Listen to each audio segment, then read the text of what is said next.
Olha, no mundo dos investimentos, uma coisa é certa: é impossível prever o futuro. Mas, se preparar para as incertezas, isso não só é possível, como é a essência do que separa uma estratégia amadora de uma realmente vencedora. É por isso que hoje a gente vai mergulhar de cabeça no gerenciamento de risco inteligente para proteger e otimizar o patrimônio. Vamos juntos desvendar essas estratégias. Para a nossa conversa de hoje, a gente vai seguir um caminho bem claro, dividido em 5 pontos. Primeiro, vamos entender o conceito principal. Depois, conhecer os desafios que existem.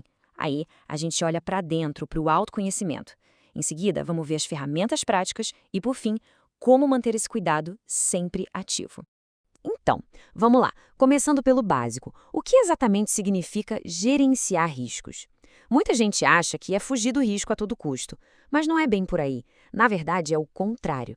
É sobre equilibrar essa balança entre perdas e ganhos de uma forma, sabe, inteligente. A gestão de riscos é um processo, um plano de ação mesmo. É sobre estar um passo à frente, identificando, avaliando e diminuindo o impacto das incertezas do mercado. O objetivo final é bem claro. Primeiro, proteger o capital que foi investido. E segundo, claro, buscar os melhores retornos possíveis, mas de um jeito consciente e controlado. Ok, para gerenciar alguma coisa a gente primeiro precisa conhecer, certo? Então agora vamos dar nome aos bois. Vamos detalhar os principais tipos de riscos que toda pessoa que investe vai encontrar pelo caminho. Entender esses desafios é o primeiríssimo passo para poder superá-los.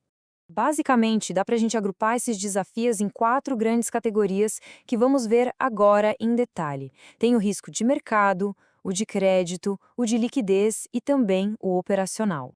O risco de mercado, esse é o mais famoso de todos. É a volatilidade na sua forma mais pura, sabe? As altas e baixas das ações, a dança das taxas de juros, as mudanças no câmbio. Ninguém está imune a ele porque ele afeta o sistema financeiro como um todo. Agora, o risco de crédito. Pensa nele como o risco do famoso calote.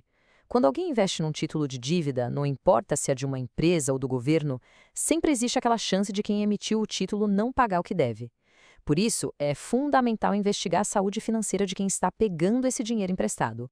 E o que seria o risco de liquidez? É aquela situação chata, ter o ativo, ter o investimento, mas não conseguir transformar ele em dinheiro rápido quando se precisa. Pelo menos, não sem perder um bom valor no processo. Alguns investimentos são assim, como uma porta estreita. Na hora que todo mundo quer sair, fica um aperto e o preço desaba. E por último, mas não menos importante, o risco operacional. Esse vem, digamos, de dentro de casa, de dentro das empresas. Pode ser uma falha no sistema que trava tudo, um erro humano na hora de registrar uma ordem, alguma fraude, ou até uma gestão ruim que acaba comprometendo os resultados. Bom, já conhecemos os riscos que vêm de fora. Agora é hora de virar o espelho e olhar para dentro. Porque o sucesso nos investimentos ele começa com uma boa dose de autoconhecimento, de honestidade sobre o próprio perfil. Então, a pergunta de US$ 1 milhão é essa. Qual é o perfil de quem está investindo?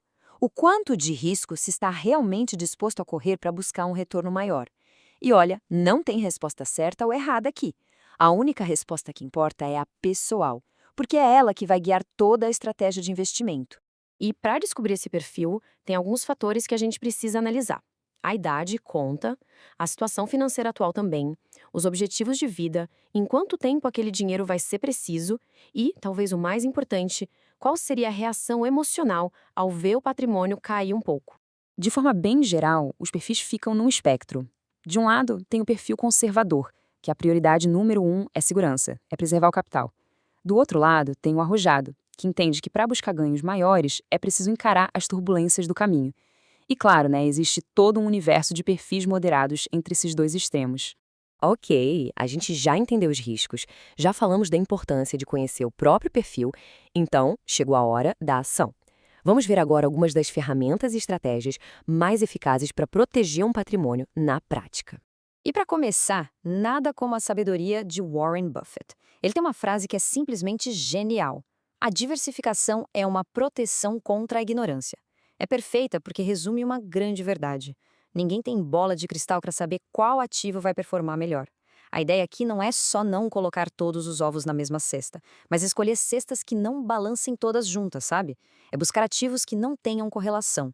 E olha só que interessante como isso fica na prática. Um portfólio diversificado é exatamente isso.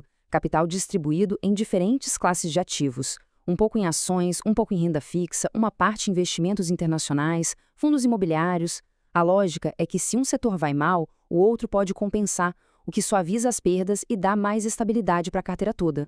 Outra ferramenta muito poderosa é o stop loss. Pensa nele como um mecanismo de segurança automático. Você define de antemão qual é a perda máxima que aceita em um ativo. Se o preço cair até aquele limite, uma ordem de venda é disparada na hora. Isso estanca o prejuízo e evita que a emoção do momento leve a perdas ainda maiores. Além dessas, tem outras táticas bem importantes. O hedge, por exemplo, é como fazer um seguro para a carteira, usando derivativos para se proteger de uma queda. Tem também o dimensionamento de posição, que é basicamente decidir qual porcentagem do capital vai para cada investimento. E, claro, a análise contínua, porque o mercado não para e a estratégia também não pode parar.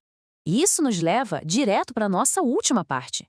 Porque, veja bem, gestão de risco não é algo que se faz uma vez e pronto, esquece. É um processo contínuo, é um ciclo de atenção e de ajustes constante. E este ciclo aqui ilustra o processo profissional de forma brilhante. Primeiro, identificar os riscos. Segundo, avaliar qual a chance de eles acontecerem e o tamanho do estrago que podem causar. Terceiro, aplicar as estratégias para mitigar. E por último, e talvez o mais importante, monitorar tudo de perto e recomeçar o ciclo sempre que for preciso. É um trabalho constante.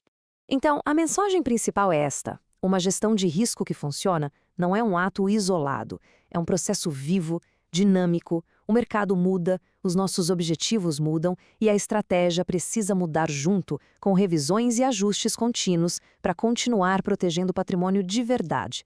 E para a gente fechar, fica essa reflexão. Depois de tudo que a gente conversou, desde conhecer os riscos, passando pelas estratégias de proteção e o monitoramento, a pergunta final é essa: o patrimônio que foi construído com tanto esforço está realmente preparado para as incertezas do futuro? A resposta e o poder de agir sobre ela estão nas mãos de quem investe.